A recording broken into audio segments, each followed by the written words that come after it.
ลองจินตนาการถึงสัตว์สักตัวที่ไม่ว่าโลกจะโหดร้ายแค่ไหนมันก็ยังส่งยิ้มหวานให้คุณเสมอยินดีต้อนรับเข้าสู่ช่อง The Animal Society ครับวันนี้เราจะพาทุกคนเดินทางข้ามซีกโลกไปยังเกาะเล็กๆในออสเตรเลียเพื่อทำความรู้จักกับเจ้าก้อนขนสุดคิ้วเจ้าของฉายาสัตว์ที่มีความสุขที่สุดในโลกอย่างควอกก้าครับแต่เดี๋ยวก่อนภายใต้รอยยิ้มที่เหมือนหลุดออกมาจากภาพยนตร์การ์ตูนพวกมันมีความลับในการเอาชีวิตรอดที่ทั้งน่าทึ่งและบางเรื่องก็ดาร์กจนคุณอาจจะคาดไม่ถึงนี่คือ10เรื่องน่ารู้เกี่ยวกับควอกก้าที่จะทำให้คุณมองรอยยิ้มของพวกมันไม่เหมือนเดิมอีกต่อไป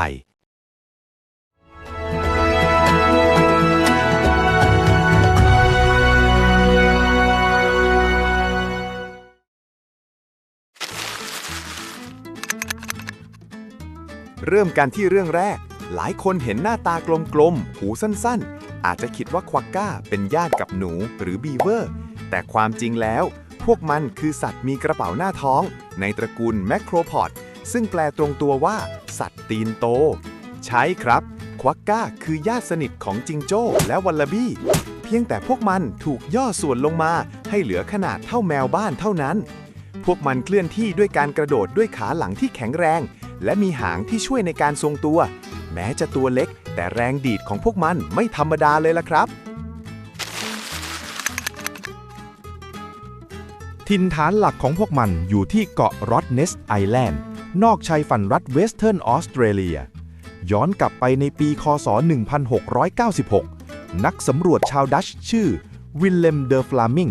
มาพบเกาะนี้เข้าและเมื่อเขาเห็นควอกก้าวิ่งพล่านไปทั่วเขาตกใจและคิดว่าพวกมันคือหนูยักษ์เขาจึงตั้งชื่อเกาะนี้ว่ารอตเตอร์เนสซึ่งในภาษาดัชแปลว่ารังหนูนั่นเองครับช่างเป็นการตั้งชื่อที่ทำร้ายจิตใจสัตว์ที่น่ารักที่สุดในโลกเสียเหลือเกินมาถึงจุดขายของพวกมันครับรอยยิ้มแต่รู้ไหมครับว่าควอกก้าไม่ได้กำลังยิ้มเพราะมันกำลังมีความสุขหรืออารมณ์ดีตลอดเวลา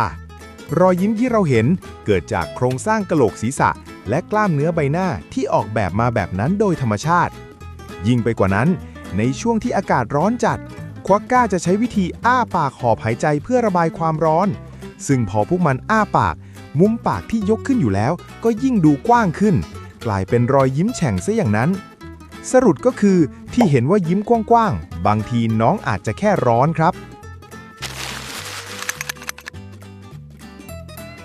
เห็นตัวกลมๆแบบนี้ควอกก้าเป็นสายวีแกนตัวยงนะครับพวกมันกินใบไม้หญ้าและลำต้นของพืชเป็นอาหารหลักแต่ที่น่าทึ่งคือถิ่นที่อยู่ของพวกมันบนเกาะนั้นค่อนข้างแห้งแล้งและหาแหล่งน้ำจืดได้ยากมากแล้วพวกมันรอดมาได้ยังไงคำตอบคือควอกก้าสามารถอยู่รอดได้นานนับเดือนโดยไม่ต้องดื่มน้ำเลยเพราะพวกมันฉลาดพอที่จะดึงเอาความชื้นจากพืชอวบน้ำที่มันกินเข้าไปมาใช้ในร่างกายแถมระบบย่อยอาหารยังพิเศษคล้ายวัวคือมีการขยอกอาหารออกมาเคี้ยวเอื้องใหม่เพื่อดูดซึมสารอาหารให้หมดจดที่สุดด้วยครับ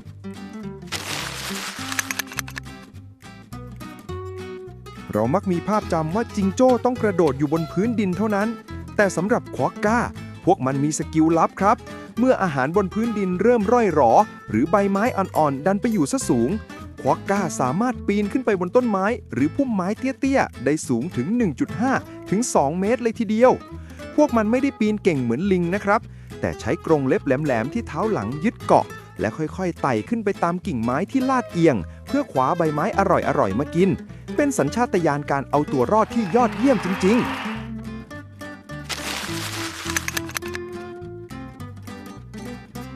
ในฐานะสัตว์มีกระเป๋าหน้าท้องการสืบพันธุ์ของพวกมันก็น่าสนใจครับแม่ควอกก้าตั้งท้องสั้นมากแค่ประมาณ1 เดือนเท่านั้นลูกที่เกิดมาหรือที่เรียกว่าโจอี้จะมีขนาดตัวเล็กจิ๋วเท่าเมล็ดถั่วเจลลี่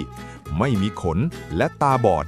มันจะคลานเข้าไปในกระเป๋าหน้าท้องของแม่และอาศัยดูดนมอยู่ในนั้นนานถึง6 เดือนจนกว่าจะโตพอและเริ่มฝึกกระโดดออกไปหากินเองข้างนอกครับ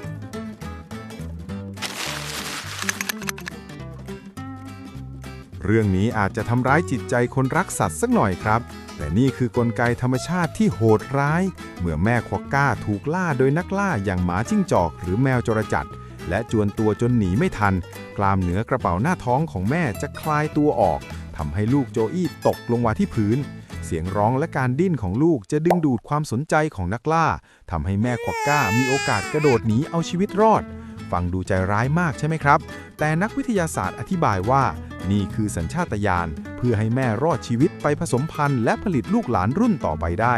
ดีกว่าที่จะต้องตายไปทั้งแม่ทั้งลูกครับ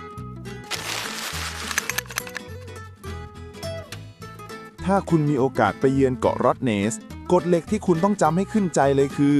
ห้ามแตะต้องและห้ามให้อาหารควักก้าเด็ดขาดหากฝ่าฝืนคุณอาจโดนปรับเงินหลักหมื่นบาทเลยทีเดียวครับที่สำคัญอาหารของมนุษย์อย่างขนมปังมันฝรั่งทอดหรือผลไม้บางชนิดเป็นอันตรายต่อพวกมันมาก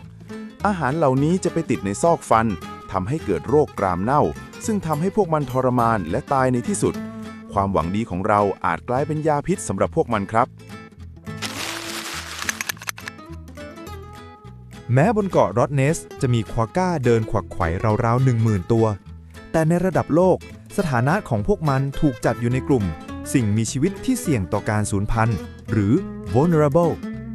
ภัยคุกคามหลักไม่ได้มาจากสิงโตหรือเสือที่ไหนแต่มาจากสัตว์นักล่าที่มนุษย์นำเข้ามาอย่างหมาจิ้งจอกแดงและแมวจรจัดนอกจากนี้การเปลี่ยนแปลงสภาพภูมิอากาศที่ทำให้เกิดไฟป่าในออสเตรเลียบ่อยขึ้นก็ทำลายถิ่นที่อยู่อาศัยของพวกมันไปอย่างมหาศาลครับรอยยิ้มของพวกมันจึงต้องการการปกป้องจากเราทุกคนข้อสุดท้ายปฏิเสธไม่ได้เลยว่าเทรนด์ควักก้าเซลฟี่บนอินเทอร์เน็ตทำให้สัตว์ชนิดนี้โด่งดังไปทั่วโลกดาราฮอลลีวูดหลายคนก็บินมาถ่ายรูปกับพวกมันข้อดีคือมันสร้างความตระหนักรู้และระดมทุนเพื่อการอนุรักษ์ได้มหาศาลแต่มันก็เป็นดาบสองคมครับเพราะนักท่องเที่ยวบางคนพยายามเข้าใกล้เกินไปจนทำให้สัตว์เครียดวิธีถ่ายรูปที่ถูกต้องและปลอดภัยที่สุดคือการนั่งลงนิ่งๆเว้นระยะห่างปล่อยให้ควักก้าที่ขี้สงสัยเดินเข้ามาหาเราเองและใช้ไม้เซลฟี่ยืดออกไปเก็บภาพเพียงเท่านี้คุณก็จะได้ภาพคู่กับรอยยิ้มที่น่ารักที่สุดในโลกโดยไม่ทำร้ายพวกมันแล้วครับและนั่นคือ10เรื่องราวของควักก้าสัตว์ที่สอนให้เรารู้ว่าภายใต้รอยยิ้มที่ดูไร้เดียงสาธรรมชาติได้ซ่อนความแข็งแกร่งสัญชาตญาณดิบและกลไกการเอาชีวิตรอดที่แสนอัศจรรย์เอาไว้ถ้าคุณชอบเรื่องราวของสัตว์โลกที่เต็มไปด้วยความลับแบบนี้อย่าลืมกด subscribe กดไลค์และแชร์คลิปนี้เพื่อเป็นกำลังใจให้ The Animal Society ด้วยนะครับคุณอยากให้เราพาไปเจาะลึกสัตว์น่ารักหรือสัตว์แปลกตัวไหนอีกคอมเมนต์บอกเราด้านล่างได้เลยครับสำหรับวันนี้ผมและเจ้ารอยยิ้มควักกาขอลาไปก่อนสวัสดีครับ